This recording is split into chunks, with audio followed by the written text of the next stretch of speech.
Welcome to Empire Building, the podcast where we talk about building big businesses and even bigger lives. I'm your co-host, Bea Williams.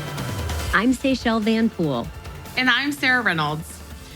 So you're leading an empire, and there's only one thing that is for sure, because as all of us know, every day we wake up and nothing is for sure, right? The only thing that is for sure is that there will be changes and there will be disruptions in your business. Amen, sister. Yep. Yes. Change is the only consistent in business. It's the only consistency, right?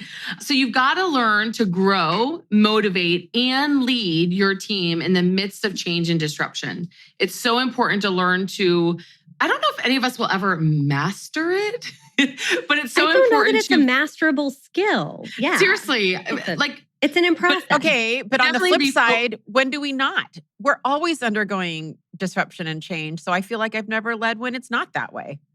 That's true.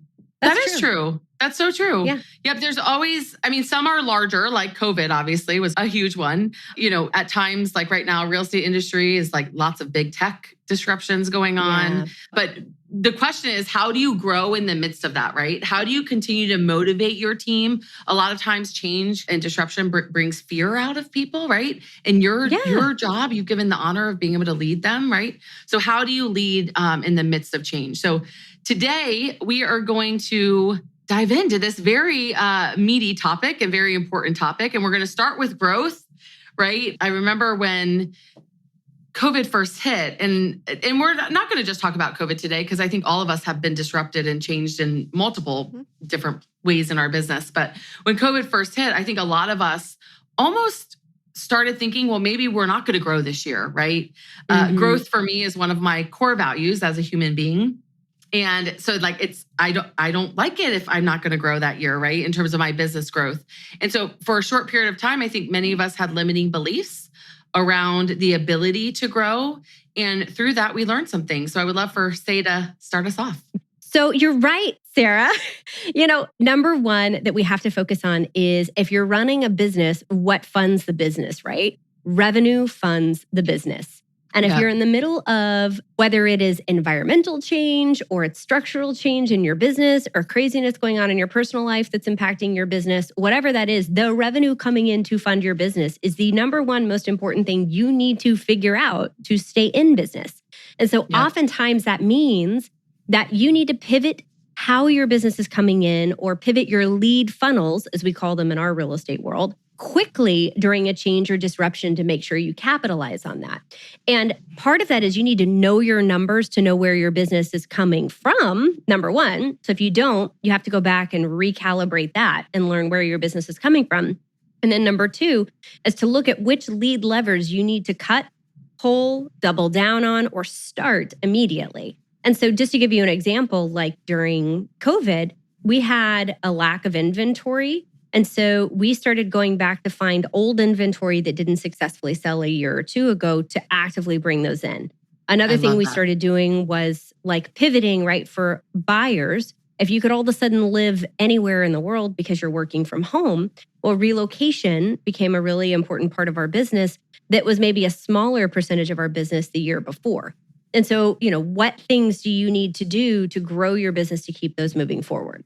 Yeah, and I think a great way to do that, no matter what business you're in, is to, and I'm always kind of the broken record saying this, but to put the pressure on the process of gaining clarity. And I think reverse engineering is the best way to do it. So this is, no matter what business you're in, just going, okay, what are my sources? What are my revenue sources? And then going backwards, how many do I need from each source? How am I going to get it? What are my tactics behind that?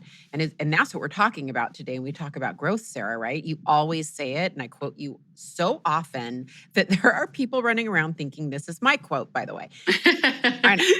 I'm like really big into quote attribution. So I always say Sarah Reynolds, but and that quote is that the market doesn't determine if we're successful, it determines how we're successful. That's exactly that's just, I think the best way to do this, guys, is to just reverse engineer it, just chunk it all down and just keep, going to the nth degree and the nth degree. Where are my next 5 deals going to come from, or where are my next 20 deals going to come from? That's exactly right. And I look at to look at a different industry, I think that's been through an insane amount of change this last year is restaurants, right? Yeah. And if you take a look at that they had every reason for every single restaurant in the country to close this last year. But we saw people thriving. We saw people getting creative with how they were doing their online presence, getting creative with their video and how they were doing that, getting creative with their community outreach, and then going and creating, cooking classes and the whole meal prep to take home and cook along on a Zoom video with them, or takeout or delivery or whatever that was that these restaurants didn't offer before. I think that's a great example that we can take as a whole industry that had to completely pivot to survive and thrive.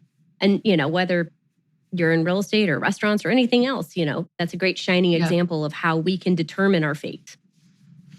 I think that's so true, Say. And I think, different leaders sort of lean towards different things. So some are heavy, in terms of like focus on service and how to adapt serving during a crisis or serving during disruption, right?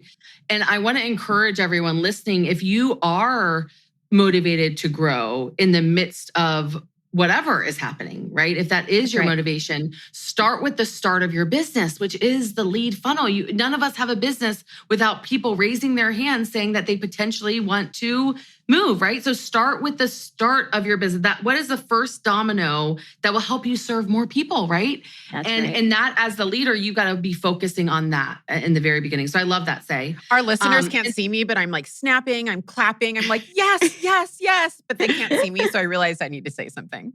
Yeah, thank you, Via. I was feeling the love. I love it. So number 2 with growth, and so important, and honestly, this probably should have been number 1, but protect your mindset, right? Mm-hmm. There are so many businesses that have done amazing in the midst of disruption, in the midst of changes. There are story after story. I remember when I was scared to death when COVID first hit, I was trying to protect my mindset. So what I would do is I would read about the companies like that started in the last recession. Oh, I love that. I would read about those founders and those leaders, and I would get my mindset right and say, this is the time for us to grow. This is the time for us to really push and help more people, not to retreat. But we're pushing forward. But you've got to protect. It all starts in your mind. So what you focus on expands. We say that all the time in the KW world, but it's true in every world. What you focus on expands. So focus on the leaders and companies that you've seen be able to grow in the midst of disruption and change. Okay. Do you want to hear a funny story? Or course. A weird story or just a uniquely Via story? So when... Not just COVID, just when I've gone through hard times, but COVID, yes. I remember I got home one Friday night and every week was a hell of a week. I mean, there is a period of time there where it was like running a marathon every day as far as adrenaline flow and stress.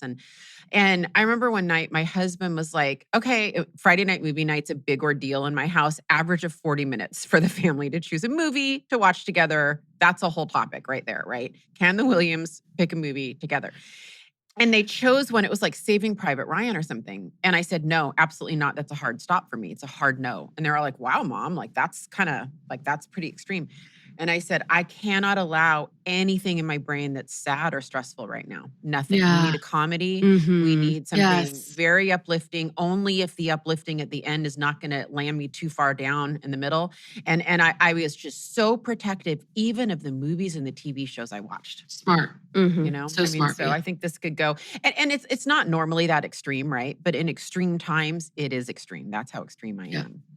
Oh, I think that's important though, to know thyself. And you were self-aware enough to realize that any outside influence that was going to bring you down could take you down at that moment. Yes. And you needed to pay attention to that. So I think that self-awareness around that is a huge piece as a leader, knowing what your triggers are, knowing what your things are that could impact you, and then granted, I ate a bunch of Twinkies. Like I was not protecting my body. Like I'm like going, I was protecting the mind, but the body, I gained 20 pounds. We're focusing on mind right now, Via. You did amazing with protecting your mind. There's no judgment on all of our COVID bods, okay? We all got to live in sweatpants. I was like cramming no judgment. Twinkies down my face while I was telling him we can't watch Saving Private Ryan. There is that going on. But yeah, that's another episode. We have those episodes. But hey, we all have our vices. That does remind me, moving to number 3 of growth, that does remind me, and I feel like we're a broken record. Once again, we are always going to have this point in like any topic we do, but surrounding yourself with other leaders who are growth focused is imperative. And I think that, here's the thing. When we're leading and certainly when we're growing in times of change and disruption and all of the things, there's this balance, you guys, I don't know if you feel it, between needing to release the pressure valve. So I always think of those pressure cookers. You have to kind of turn the valve open so that the steam all escapes before you can open the lid, right? You have to vent. You have to have people that are a super safe place to just let it all out. But that needs to be stopped, though. So if you surround yourself with leaders who are growth focused, like you guys, and I have vented to you, but if I was going to vent to you right now, you'd let me go for a bit and you'd stop me. You'd stop me because, and that's where your tribe is paramount, because there's this balance that the only way to preserve the balance of going too far with a vent and going too negative and going too far down that rabbit hole, I think, is by surrounding yourself with other people just as growth focused as you. Yeah. That reminds me of a conversation me and you had via a few months ago. And I was venting to you. I was complaining about something. And you were like, okay, Sarah, this might get really awkward. And I was like, no, it's not going to get awkward. I'm like, what are you talking about? And she's like, I said, you're going to hate me for 5 minutes. Yeah, you're going to hate me for 5 minutes. Yeah, you're going to hate me for 5 minutes. I'm like, oh, that's okay. I was like, and I'm not going to hate you. She's like, you're being a total victim right now. She's like, I hate you. No, I was like, you're right. I was like, and I don't hate you, and you're right. And someone needed to call me out on that, and thank you. But the reason that Via did was I choose to surround myself with someone like Via, right, and our tribe, to where they will call you out. They will say, because they are growth minded as well, and they want you to grow, your business to grow. They also want you to grow as a person. So when you surround yourself with people like that, that's what happens. It pushes you to grow even more. Yeah, and to get specific, Sarah, on that, because I think it's worth it. I let you go for a while, and I actually acknowledge your feelings behind it, right? I think it's fair to say that I was like, I acknowledge you're feeling that way, and I hear you, and I see you, and I just wanted to change your perspective on something. Yes. And so that's where that was coming from. So it wasn't like you had me as a place where you could feel safe. Like, those feelings were real and they were valid, actually. But I wanted to reframe them for you. So that's where that came from. Yeah. I love that. And I think the key there, too, that you heard with both Sarah and Via was there was permission, right? There's permission for vulnerability and there was permission for honesty. And that was earned by having that tribe of vulnerability for years, right? If you were just meeting somebody for the first time and trying to build that relationship, that might have taken a different turn on the conversation. But because you guys have been in dialogue and relationship now for years or a couple of years, right? That changed the respect level of the conversation to where Sarah gave permission to Via to have that. Yeah. True. So true. So again, we're talking about growing, motivating, and leading, right? In midst of change and disruption. And that was growth. Growth, the 3 things on growth just now. Focus on revenue, protect your mindset, surround yourself with other leaders. Now we're going to move into motivate. We're going to move into, what does it look like to motivate people during times of disruption, Sarah? Yeah, and this can be hard, right? Because not only are we feeling like we want to eat Twinkies and put our pajama pants on, like all of our people are also wanting to do the same, right? They're feeling all of it as well. So first and foremost, you want to communicate consistently to help guide them, to protect their mindset and focus on the things they can control. So for me, I'm a little bit of a control freak, but I use it in a good way. I try to use it in a good way. And that is to focus on... That's what benevolent dictators say. I use it in a good way. I'm nice. No, I'm kidding. Totally kidding. No. But you teed me up. Like I had to say that. Okay. Sorry. So I remember when... And actually, I'll use a different example here, but there's so much disruption with technology, and there's so many articles like this company's doing this and that company's doing that, and like Zillow, Redfin, and all of those, they're replacing us, and all of these things, right? And there's so much out there that you can consume your mind with. And what I do know is I can't control what all those companies do, right? I can't control what they do. What I can control is what I do today. and I can control the conversations I have. I can control the people that I'm here to serve, right? And so part of motivating your team is communicating to them and helping them focus on the things that they can control in the midst of a change and disruption. There are always things you can control, and that's what you want to focus on. I love that. That actually reminds me of a story too, Sarah. I was coaching, a new real estate agent because I run 8 brokerages, and he was brand new, really high producer, just moved over to one of our offices. So I coach him, and so I was talking to him, and he's lucky him. Yeah. Well, thank you. And he's going into all these really important conversations about assistance and structure and operations and everything. And we're all done. He's like, okay. And I could tell he's waiting for feedback. Like, hi, hello, and I just kind of sat there for a minute.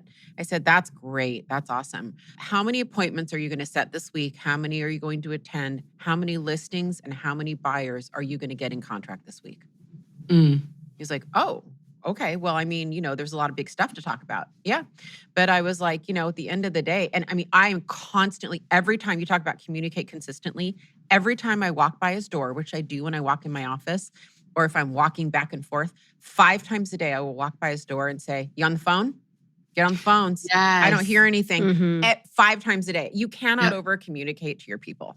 And it's joking and it's funny, but helping them focus. So important. Right. Well, then they know what to expect, right? And you're also going back to the thing that is the most important first, right?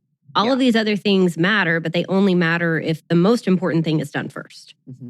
Correct. Well, the other thing, and that is a good transition, is, match your leadership to how your people want to be led. So I just said it, I run 8 offices. So I have 8 leaders that I lead, right? 8 people that lead 8 different offices. I literally have 8 different coaching styles, 8 different motivation styles. I have one team leader. I kid you not, this is the truth. We were coaching one day. I go to the offices, every month or 2 in person, and we were coaching. She goes, can I ask you a favor? I go, yeah. She goes, I need you to scare me when I'm behind on my numbers. I go, what? She's like, I want you to freak me out. I'm like, wait, that's not good. Like, you, what? She goes, no, I need you to freak me out. And I'm like, what does that look like? You need to text me. Like, you need to make me think my job is on the line. And I was like, all right. And I kid you not, every time, she's actually no longer with us.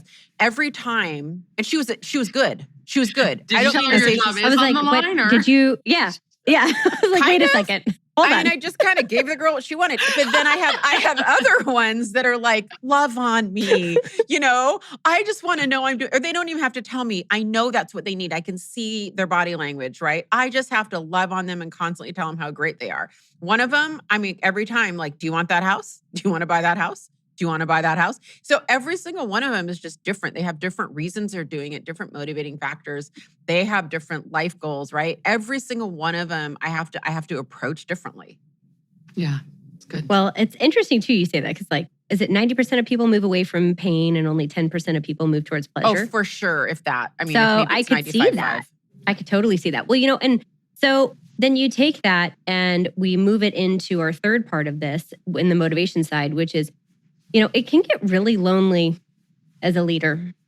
We can get leadership really lonely because nobody comes into our office and says, wow, you're doing a great job, or wow, thanks for scaring the bejesus out of me today for my job that I asked you to do, or thanks for that hug, right? We just kind of move on. And so as a leader, you're pouring into all these other cups on a daily basis, but who's pouring into yours? And so if you don't have a group of mentors or a tribe that's around you, I would just encourage you to come join us for our Amplify event that we do, because that's where a lot of us have found people that think like us and that want to be vulnerable and want to share and want to pour into each other's cups, because sometimes you have to find that tribe outside of your local market area, outside of your local city. I know, Gary Keller, one of our mentors, said a long time ago, at some point you're going to have to hop on a plane to come see some of your closest friends. And I thought that was insane. And I laughed. I said, I have plenty of friends here locally, but it's true. And we did that this last week, where we all hopped on a plane to see some of our closest friends. So if you don't have that in your life, I just encourage you, we're opening our arms on that. Please come join us for our Amplify event because we'd love to have you and help you find those people in your life if you don't have them. That's so good, Say. Sorry to interrupt you, but I'm having go for it. A total aha, right? I've been studying this leadership lonely concept a lot lately because I've definitely been feeling it in terms of when I'm outside of my tribe, not with my tribe. And when Via was talking, and she was talking about her 8 leaders, and she's talking about how she's going to match each of them and lead each of them, right? And then it's like, who's thinking about us, right? Yeah. Who's thinking about matching us, or who's thinking about? And the reality is most of us, it's no one. We're the ones thinking of the others, right? And what ends up happening is it creates so much loneliness. It can create so much loneliness. And so to have a place where you have surrounded yourself by people that are thinking of you. When they think of how can I help motivate them or how can I help love on them, what do they need? They're thinking of you and how you want to be motivated and loved. And that's what's so special about having a tribe of people that will do that. I'm the entrepreneur of the group. I actually have that. And that's partly why I'm also an entrepreneur, but my day job is I'm the sort of, delegate. I don't know. I'm the representative of all employees in the world on this podcast. And it's a blessing. It's really a blessing to have a great leader for that awesome. Reason. Yeah. Anyway, you do. Speaking of leading. You're awesome. So, when you talk about leading, right, which is the last part of our episode for you guys here today, when change and disruptions are occurring, it is normal. It is a normal human response to panic and to freeze. Except when you're the leader, that is not an option. Freezing is not an option. So it's important for us to lead and to take action during disruption and change. Yeah, for sure. I mean, here's a concept, and these guys hear me talk about it a lot, but here's a concept that might make some of you, it might be a paradigm shift for some of you. It was for me.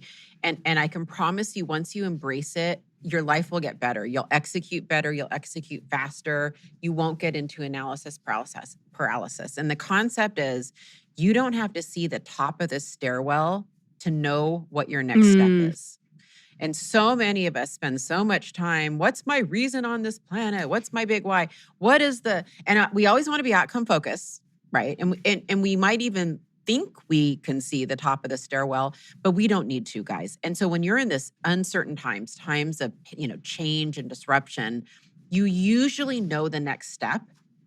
You don't have to worry about steps 5, 6, or 7. They will emerge, I promise you, right? As long as you're using your values as a guide and your decision-making matrices, your decision-making frameworks, all of the things that we talk about so often in these podcasts, take it. You know what step to make. I think about the concept of revenue that we talked about earlier, right? Yes. At the end of the day, you may not know where this is going, but you've got to do things, say, virtually that you did in person.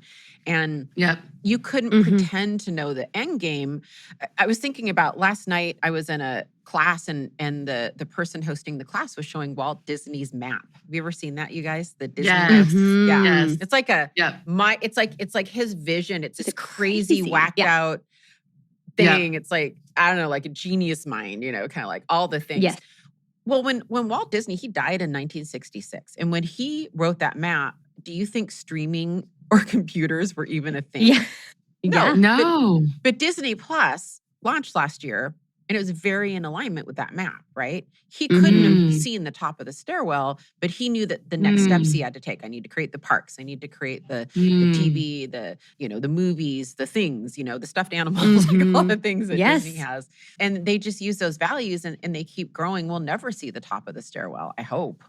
Well, and Via, you came and taught my team, actually, this was pre-COVID. We had a lot of chaos happen before COVID. And so I called in on you guys on our tribe, and Via came in and actually did this amazing session with our team when we were talking about leading and we were talking about vantage point.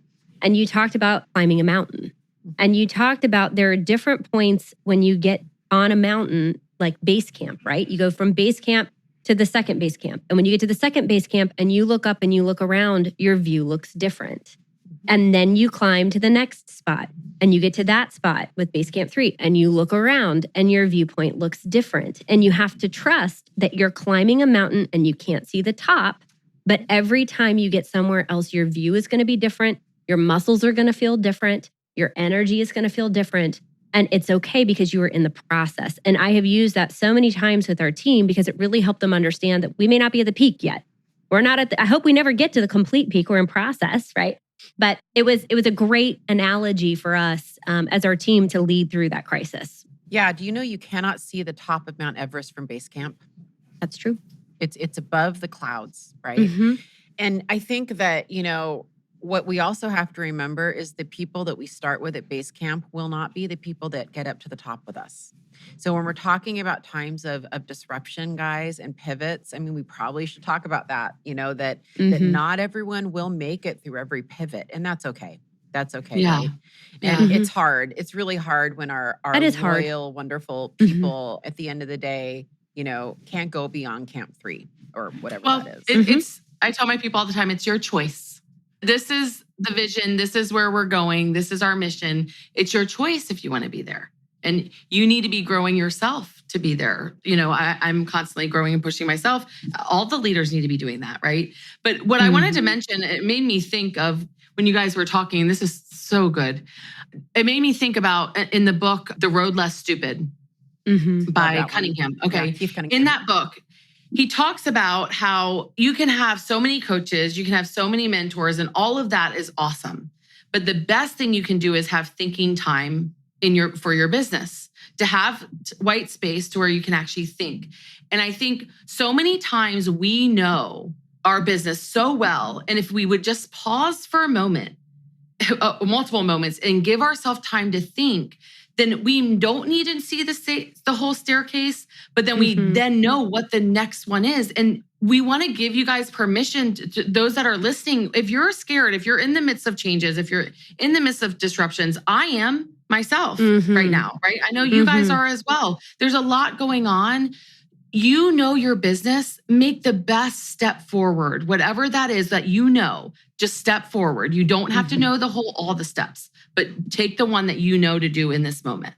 I love that. Well, and then that's so good, by the way. Thank you. Because I think that is the spot where, at least for me as a blind spot as a leader, is taking the white space. Because I want to jump into action for right away. And then I want to I feel like if I just keep doing enough, right, and doing more and more and more, that I'm going to get there. And you're right. You have to slow down, have time for reflection, have time for strategy. So that's so good. It's an addicting habit. That's the good news. It's a habit and it's actually addicting. And I'm at a point now, I've completely transformed. I am that person now, and I did not used to be. And, that's what I'll say. Even if you feel like you're kind of more that, I was an impulsive executor, I would say, and you can totally change that. Yeah. I wouldn't say I'm impulsive, but I was going to say, I don't know that impulsive is the word I would use, but I do like to be quick to action. You're a doer, like me, say. Like you're and so what happens, we don't view that as doing something. That's the problem. It is. It's not, I view it as quote unquote not productive. Correct. Yeah, it is. Oh, for sure. Yeah. 100% for sure. Yeah. And so it's like, and I don't do anything that way anymore, but I did forever. Yeah. Well, honestly, that's the whole reason I put it on my job description. So I could say I'm doing my job at that moment. If it wasn't on there, I wouldn't be able to give myself credit. Okay, do you guys tell me the truth. Do you guys ever sit at your desk and you're on the verge of solving like a massive problem in your business, okay? And it's all coming together. You're staring at a spreadsheet, or you just had a meeting or a phone call or whatever, and you're just sitting there, and there's like for 5 minutes, the cogs, like the hamster wheel spinning, right? And you're like, whatever. Yes. And someone walks by or walks in and you feel super self-conscious, like they think you're not working.